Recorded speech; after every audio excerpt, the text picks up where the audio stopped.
Thank you for tuning in on the Town Council recap. Last night was October 11th and we had a meeting. And I am Brooke Attebery and I'm joined with Jay Beckerman.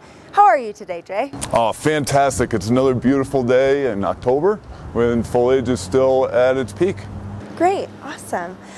So just jumping right in, yesterday we had a really long budget meeting and we talked a little bit about everything for 2023. What can you tell us about that?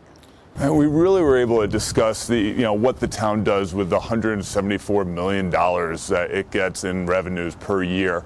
And about 25% of that $174 million is from sales tax revenue.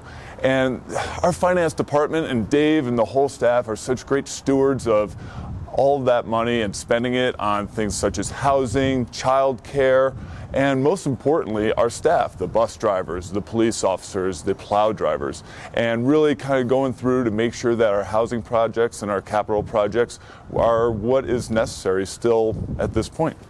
Great. Yeah, it was a really good meeting. I think we got a lot of stuff covered, and I'm excited to see what happens next. So moving on to our regular meeting a little bit more, with the public projects. We have the Watson Roundabout going on and we have Coin Valley Road. What can you tell us a little bit about those? Man, the staff has done such an amazing job, especially Shannon, with making sure that the roundabout at Watson comes to a close and opens at the end of this week. We'll be finishing up paving today on Wednesday over there, and it should be open fully by the weekend. And then over at Coin Valley Road, we're looking in the next week of having the underpass open for our bikers and hikers and walkers, as well as the actual Coin Valley Road open so that traffic can resume in about a week. And then we have the Tarn as well, which is well underway, and we're about halfway, a little bit further than halfway through that dam project, and that should be finishing up at this time next year. Awesome. Lots to look forward to. So the mobility team also paid us a visit a little bit last night, and I know they have some exciting celebrations and events coming up. So what can you tell us about that?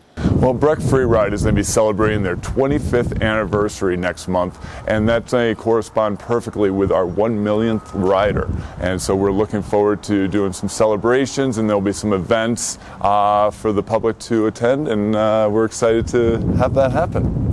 Very exciting. Now our last thing is sustainability. It's always a hot topic and they didn't really give an update yesterday, but they have some exciting things going on. What can you tell us to look forward to?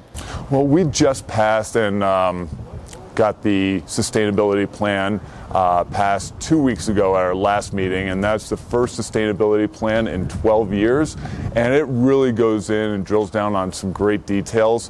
What dovetails with that nicely is that we did pass pay-as-you-throw, and so that we'll be able to help keep our landfill sustainable and open for many, many more years instead of having to truck trash down to Denver, which is opposite of our sustainability goals. And along with that, there will be a website tool that will show you where we are on our different metrics and our measurements on our sustainability goals moving forward, and looking forward to having that put out. Great, awesome. Well, thank you so much for your time today, and thank you guys for tuning in.